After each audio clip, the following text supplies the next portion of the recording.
Bonjour à toutes et à tous, vous êtes Au quotidien sur LMTV Sarthe pour le journal d'abord avec Anthony Piton. Bonjour Anthony. Bonjour Colin, bonjour à tous. On se retrouve dans quelques instants avec votre invité. Oui, c'est Daniel Chevalier, le président de la communauté de communes du Pays Sabolien qu'on reçoit aujourd'hui. Puis à 18h45 dans la suite, on recevra Solinka, le guitariste Monceau, qui vient de sortir un nouveau clip. Pour poser des questions à nos invités, vous connaissez le numéro de téléphone par message WhatsApp au 0670 672 792. Anthony, on commence avec l'actu.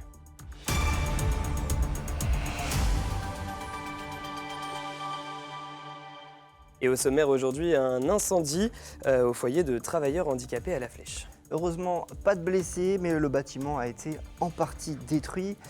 16 personnes ont dû être relogées par l'ADAPI de la Sarthe. Il a réussi à rallier la capitale. Le charpentier Joseph Canuel a parcouru 400 km en vélo avec une poutre destinée au chantier de la cathédrale Notre-Dame. On verra ça. Et puis retour sur Forever Young, le festival qui mêle sport et culture, a foisonné d'événements tout le week-end au Mans. Et Anthony, on commence ce journal avec un incendie au foyer de jeunes travailleurs à La Flèche. Oui, le feu s'est déclaré dans la nuit de dimanche à lundi. Le foyer, géré par l'association ADAPI, accueille des adultes en situation de handicap mental. 16 personnes ont dû être évacuées, mais aucune n'a été blessée. Enzo Maubert. De ce studio, il ne reste quasiment plus rien. C'est d'ici que l'incendie est parti vers 23h45 dimanche soir, dans ce foyer de travailleurs pour adultes handicapés à La Flèche. Les 16 résidents ont pu être évacués à temps et accueillis à l'hôpital du Bailleul, à quelques kilomètres. Aucune victime n'est à déplorer. La professionnelle de nuit qui a géré cet incident en premier lieu a très bien réagi. Elle a su assurer la protection et la sécurité des résidents et des lieux. Elle a su interpeller le cadre d'astreinte. Et les deux cadres d'astreinte, chefs de service et directeurs, se sont mobilisés pour être présents sur site et poursuivre la gestion de cet incident.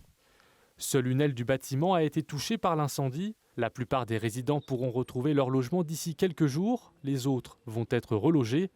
En attendant, une cellule psychologique a été mise en place. Ça a été très dur pour eux. Maintenant, je pense qu'ils sont encore en état de choc. Il leur faudra du temps pour mettre des mots sur cet incident, sur leur vécu à travers cet incident. Bon nombre d'entre eux ne mesurent pas encore, je pense, la gravité de cet incident et les conséquences à terme également, puisque les murs se reconstruisent, les rénovations vont se refaire, mais cela prendra du temps, bien entendu.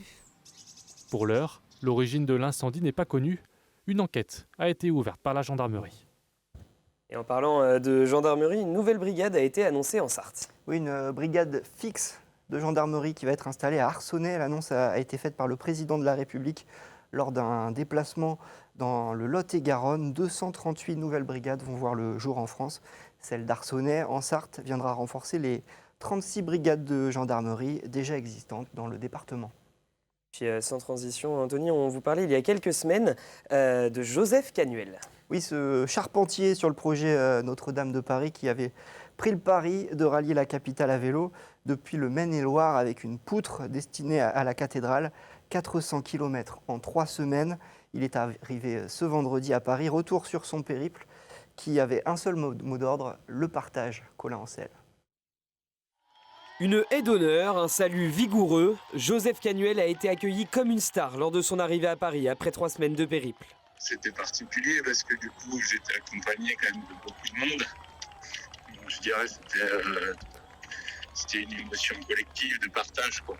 Le partage, c'est ce qui a animé le charpentier équarrisseur pendant 3 semaines, désireux de construire et d'amener sa pièce à l'édifice comme avant, sans machine ni voiture.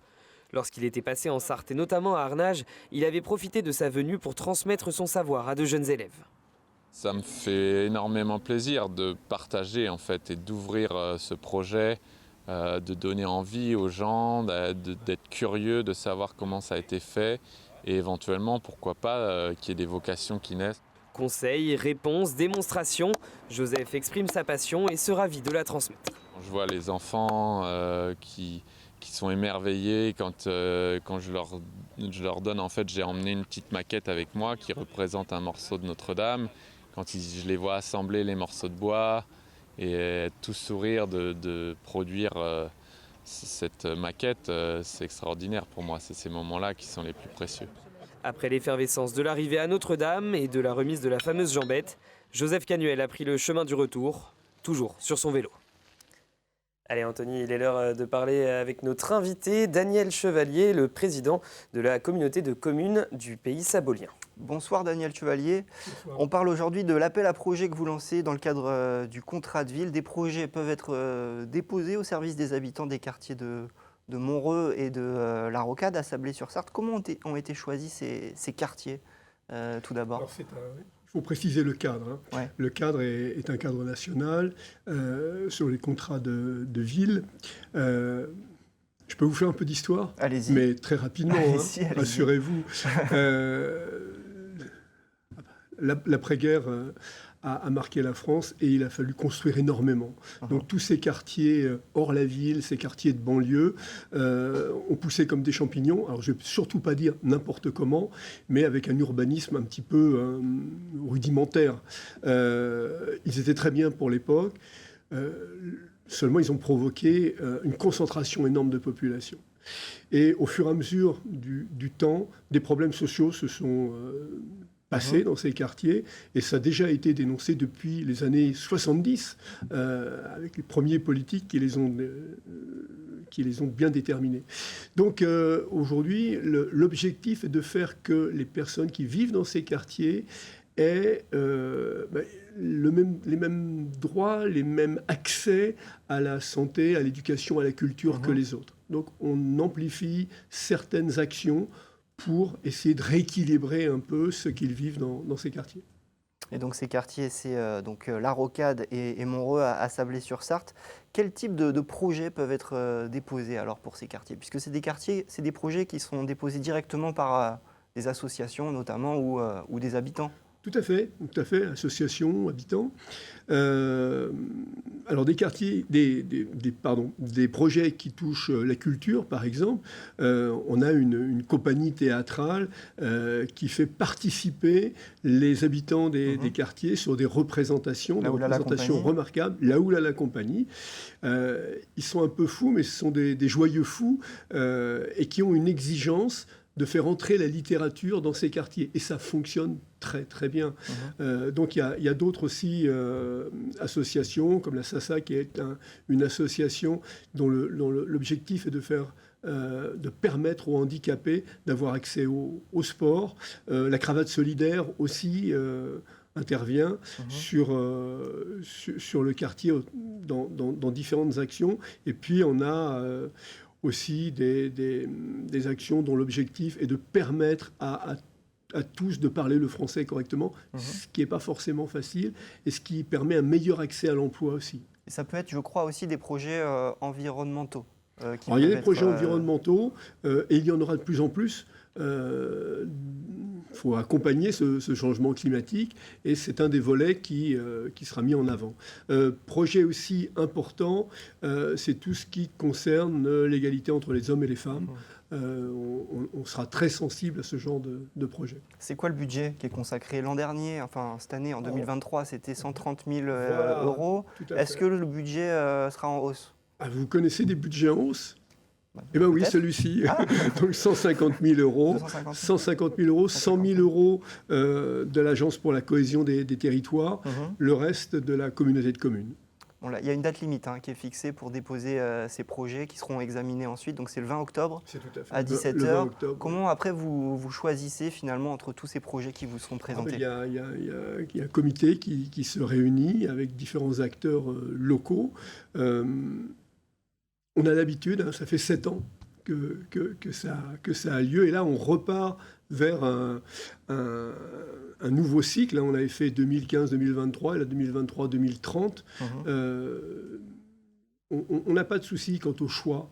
On a parfois eu pas assez de projets, malheureusement. Mais non, il y a une grande habitude.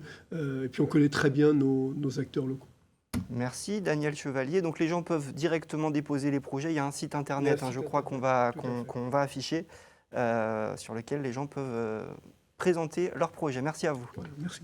Et maintenant, Anthony, on va parler sport et culture avec Forever Young qui a attiré les foules ce week-end. Oui, le festival jeunesse organisé par la ville du Mans proposait des activités sportives et culturelles originales et gratuites pour tous. Notre journaliste Laure Girard est allée voir ce qui était proposé vendredi et samedi, place des Jacobins.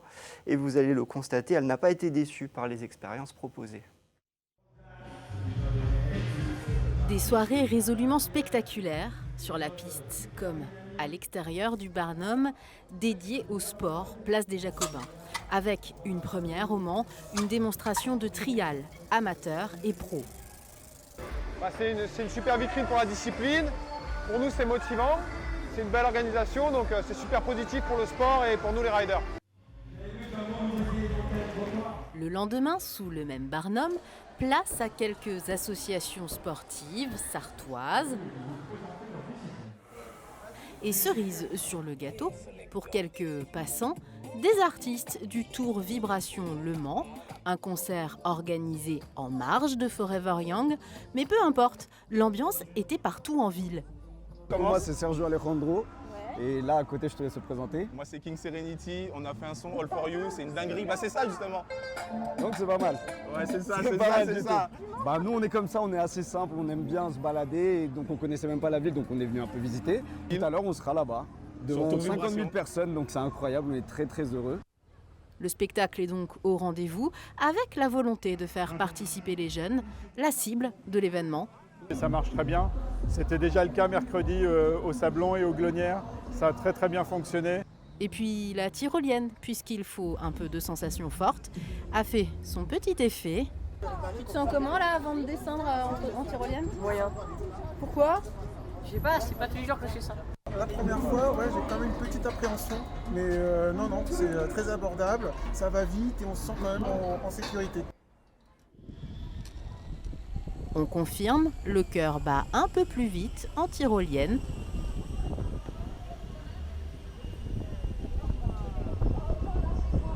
De quoi effectivement rester jeune.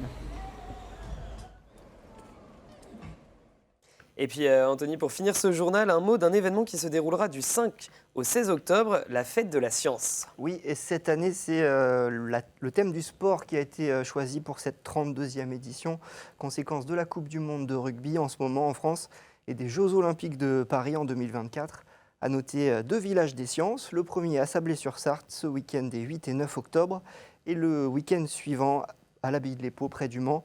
Près de 80 animations sont organisées dans le département et l'événement a pour marraine la championne de karaté, Léla Heurtaud. On l'écoute. On m'a exposé le sujet d'abord général, donc j'ai dit que je ne voyais pas trop ce que je pouvais faire au niveau de la science. Et après, on m'a dit qu'il y avait sport, femmes, et en parlant un petit peu, on a vu le nombre de parallèles qu'on pouvait faire, et qu'en fait, c'était vraiment pour monsieur et madame tout le monde. Et à partir de là, j'ai accepté. Je participerai à la table ronde, je serai là aussi pendant l'inauguration à l'abbaye de l'Épau, et après, je serai aussi là sûrement sur toute l'après-midi, parce que ça m'intéresse aussi énormément. C'est la fin de l'actu. On se retrouve dans un instant dans la suite avec l'artiste sartois Solinka qui sera en concert samedi à Lonne. Si vous avez des questions à lui poser, n'hésitez pas. 0670 672 792 par message WhatsApp. On se retrouve dans un instant juste après la pub et la météo. A tout de suite.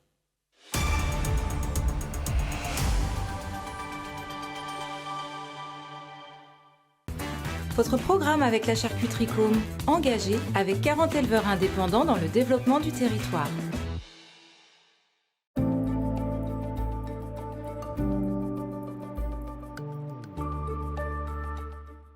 Bonsoir messieurs, dames, ravis de vous retrouver pour ce nouveau bulletin météo. On espère que vous ayez passé un excellent week-end en notre compagnie. Alors progressivement, mais temporairement, les conditions vont légèrement se dégrader pour cette journée de mardi. Alors pour votre lundi soir, un ciel plutôt bien dégagé, mais dans la nuit de lundi à mardi, les nuages auront tendance à se multiplier. Côté température, celles-ci évolueront entre 22 et 24 degrés. Alors ces nuages, justement, on les retrouve au petit matin avec une couverture nuageuse bien marquée. Attention, quelques gouttes de pluie également ne seront pas à exclure.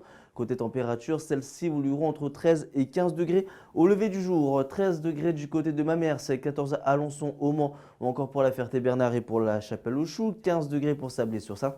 Tours, Blois ou encore pour Vendôme, idem du côté de Laval. Pour la suite de votre journée, eh bien, la situation va s'améliorer avec davantage de rayons de soleil. Quelques nuages pourront encore circuler, des températures qui évolueront entre 19 et 21 degrés. Progressivement, ces températures vont commencer à baisser. 19 degrés pour Alençon, ou encore pour Sille-Guillaume, 20 degrés à Mamers, au Mans, La Chapelle-aux-Choux, Saint-Calais ou encore à Vendôme, 21 degrés à Blois pour Tours ou encore du côté d'Angers. Pour la journée de mercredi, vous voyez peu d'évolution, en tout cas côté ciel, avec toujours ces éclaircies qu'on va retrouver tout au long de la journée. Parfait si vous avez des activités en extérieur. Les températures qui continuent de baisser, vous voyez cette fois-ci, on a un petit peu plus de mal à atteindre la barre des 20 degrés. Finalement, les températures vont progressivement rejoindre les normales de saison. Et pour la journée de jeudi, le retour d'un franc soleil sans l'ombre d'un nuage. Côté température, elles évolueront entre 19 et 22 degrés. Ça va légèrement repartir à la hausse avec 22 à Blois pour la Flèche ou encore du côté de Tours. Passez les amis une excellente soirée et en ce mardi 3 octobre, on continue de perdre quelques minutes de soleil.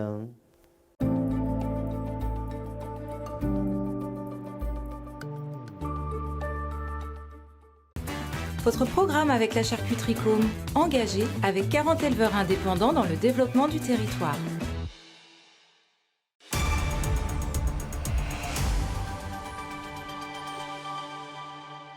Bienvenue dans la suite. Si vous nous rejoignez dans quelques instants, nous serons avec notre invité Solinka.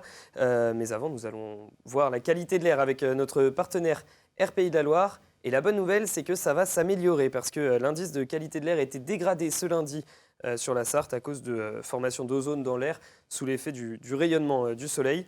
Et demain, les vents devraient se renforcer en provenance de l'océan avec notamment des nuages, ce qui devrait permettre de baisser les températures et donc limiter la production d'ozone. Maintenant, Anthony, on va parler d'un autre air, un air musical.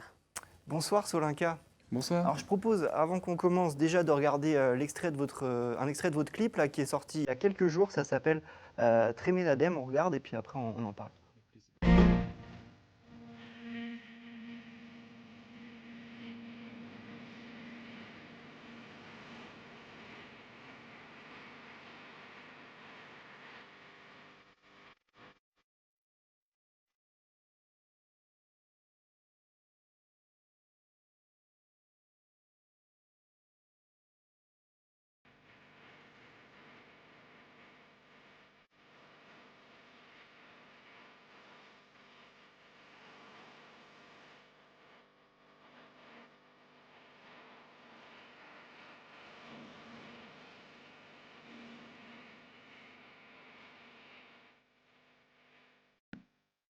Donc Solinka, déjà, merci d'avoir accepté notre invitation. Vous serez samedi soir au Théâtre de Chaoué en concert à 20h30, Théâtre de Chaoué à Allonne. On vient d'écouter votre morceau. Votre style, c'est du folk, c'est ça? Alors mon Comment style, vous le définiriez? en général, j'appelle ça de la guitare instrumentale. Parce qu'au début de mon parcours, j'étais un peu plus électrique que là. Mais là, sur la plaquette de super format, c'est marqué folk onirique. Et je trouve que c'est un bon terme. Voilà, pour résumer un peu le morceau qu'on vient d'entendre. Qu'est-ce qui nourrit votre inspiration, votre musique? C'est plein de choses, c'est comme tout musicien, c'est des influences d'artistes qu'on a pu aimer, c'est aussi notre parcours de vie, en fait. Voilà, moi je viens aussi bien du rock un petit peu dur que de la musique traditionnelle. Donc c'est des courants comme ça qui m'ont inspiré. Donc là, vous êtes en carrière solo. Comment est-ce que ça s'est fait le déclic? Enfin, comment est-ce que vous avez choisi de faire une carrière en solo? C'est une bonne question. Eh bien, donc, je vais essayer de faire un peu court, mais l'idée c'est que je suis un musicien depuis 25 ans, je joue en collectif, en groupe, donc je suis plutôt bassiste en général ou guitariste. Et puis est arrivé un moment où j'ai eu envie de me dire qu'est-ce que je pourrais donner si j'étais seul en scène. Je chante pas, enfin, en tout cas pas spécialement. Et puis petit à petit, j'ai pris une guitare, j'ai commencé à réfléchir à quel univers j'aimerais pouvoir réunir, quels univers même j'aimerais pouvoir réunir dans ma musique. Et j'ai cherché un accordage un peu différent que les guitares normales. Et puis j'ai commencé à évoluer comme ça. Et en fait, c'était aussi trouver une liberté, se retrouver aussi un petit peu artistiquement et pour finalement mieux réintégrer le collectif par la suite, parce que j'ai encore des projets avec d'autres musiciens sur le Mans. Donc c'est une question de maturité, c'est ça? Faut le temps qu'on se bonifie dans la musique, comme le fameux vent. âge de la maturité. Voilà, le fameux âge. Et il y a un peu de ça. Je me dis peut-être que j'ai un peu vieilli. Et en même temps, il y a aussi une expérience qu'on a envie de partager, peut-être plus intime. Et peut-être qu'on est, enfin en tout cas dans mon cas, j'arrive à un moment de ma vie où je trouve ça important de pouvoir essayer d'avoir une mise à nu et d'être un peu plus honnête et sincère aussi dans ce que je donne. Voilà. Comment est-ce que ça se passe d'être un artiste en Sarthe? Est-ce qu'on peut en vivre? Est-ce que vous avez beaucoup d'événements? Est-ce que le but c'est de se faire connaître? Racontez-nous un peu ce quotidien. C'est un quotidien, je pense, comme plein d'artistes, et pas qu'en Sarthe, mais effectivement, le territoire est important. C'est-à-dire que la façon dont il est structuré, dont les lieux décident aussi d'aider les jeunes artistes, jeunes dans le sens de l'âge, mais aussi dans le sens de la démarche. Parce qu'on peut être un jeune artiste avec un projet qui a à peine 1 an, même si on en a 30, par exemple. Donc du coup, dans le territoire, c'est comprendre un peu le maillage en fait, des professionnels et aussi des amateurs, et voir un peu qui fait quoi, comment ça se produit. On a la chance en Sarthe, je trouve, d'avoir un réseau qui est quand même assez bien structuré, d'avoir des gens... Il y a plein de lieux sur le Mans qui, je trouve, grandissent avec le temps et qui deviennent de plus en plus pertinents dans leur programmation. Je pense au Lézard Bar, je pense au 72, je pense à plein d'endroits aussi dont Superformat s'occupe, au Barouf aussi ailleurs. Et ça permet déjà de se faire un peu le terrain local, de se faire repérer un peu. Mais on sait que ça peut être un milieu assez précaire. Est-ce qu'on peut en vivre en étant que en Sarthe? Que sartois, ça me paraît compliqué parce que tout artiste qui, à un moment donné, veut vivre de sa musique, doit la faire connaître au plus grand nombre. Et le plus grand nombre, au-delà des réseaux et Internet, c'est faire des concerts partout où il y a du monde. Et donc pour ça, il faut de toute façon s'exporter. Ça, c'est fait partie de la règle. Peu importe d'où on vient, c'est vraiment aller jouer partout où on peut. Et partout où on veut bien d'un projet musical comme le nôtre, quoi. En tout cas, des concerts, vous en faites, il y en a 2 cette semaine. Je parlais de celui samedi où vous êtes en solo au théâtre de Chaoué à Allonne. Et puis il y a aussi un concert mercredi soir. L'éclosion quintette que vous faites avec Margot Charon au théâtre Paul Scarron au Mans. Oui, tout à fait. Dans le cadre de Fête Lire. Voilà, dans le cadre de Fête Lire, c'est donc un texte qui va être lu et interprété par Margot Charon, qui est comédienne, un texte donc écrit par Colette, qui est donc le thème de cette année, et on sera accompagné, donc on est accompagné de Gaëtan Coutable au violon, Martin Frénéard au piano, Yola Slipovic aux percussions et moi-même à la guitare. Merci beaucoup. Avec plaisir.